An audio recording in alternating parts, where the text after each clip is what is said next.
Thrust area of NCF. और जितने भी करिकुलम हैं, आपने देखा कि बहुत सारे स्टेजेस के माध्यम से हम लोगों ने देखा, उसमें सब्जेक्ट का भी डिस्क्रिप्शन था, लैंग्वेज की बात थी, मैथमेटिक्स की बात थी।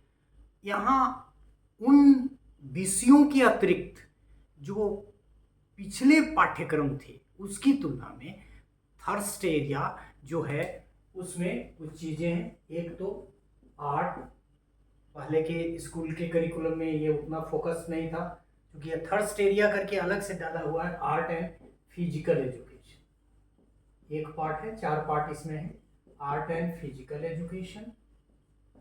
दूसरा थर्स्ट एरिया जो है वोकेशनल एजुकेशन, क्योंकि कहीं ना कहीं संकल्पना बहुत समय से चली आ रही है कि एजुकेशन धीरे धीरे वोकेशन की तरफ जाए, स्किल ट्रेनिंग वगैरह की बात हुई, क्योंकि बहुत सारे लोग धीरे धीरे जो हायर एजुकेशन की तरफ नहीं जाना चाहते हैं, जॉब ओरिएंटेड हैं, तो उनको उस पाठ्यक्रम से मदद मिले। तीसरा इन्वायरमेंटल एजुकेशन, ये तो आपका सारा वर्ल्ड वाइड जितने भी डॉक्यूमेंट हैं, इन्वायरमेंटल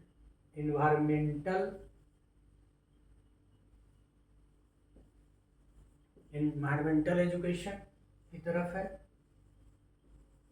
और आपको याद होगा कि सस्टेनेबल डेवलपमेंट गोल जो आए हैं 17, उसमें भी ये इन्वायरमेंट है, और वर्ल्ड इस चीज़ के लिए चिंतित है कि हमारा इन्वायरमेंट कैसे सस्टेनेबल हो रहे इसकी तरफ। और हमने देखा कि अपने पीछे के लेक्चर में भी कि sustainable is becoming a very central point in our curriculum, तो उसकी तरफ इशारा है। और ये किधर इंडियनाइजेशन तो नहीं कहेंगे, लेकिन रूटेडनेस, मतलब इंडियन रूट का,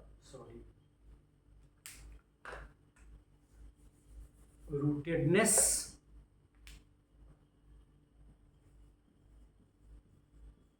एंड प्राइड इन इंडिया। बहुत सारे कार्यक्रम नेशनल लेवल पे वैसे भी शुरू हो चुके हैं, लेकिन ये कार्यक्रम स्कूल एजुकेशन के भी पार्ट होने चाहिए, जिसमें हम अपने रूट को समझें, इज्जत करें, इम्पोर्टेंस दें, और फिर भारतीय होने पर गौरव महसूस करें।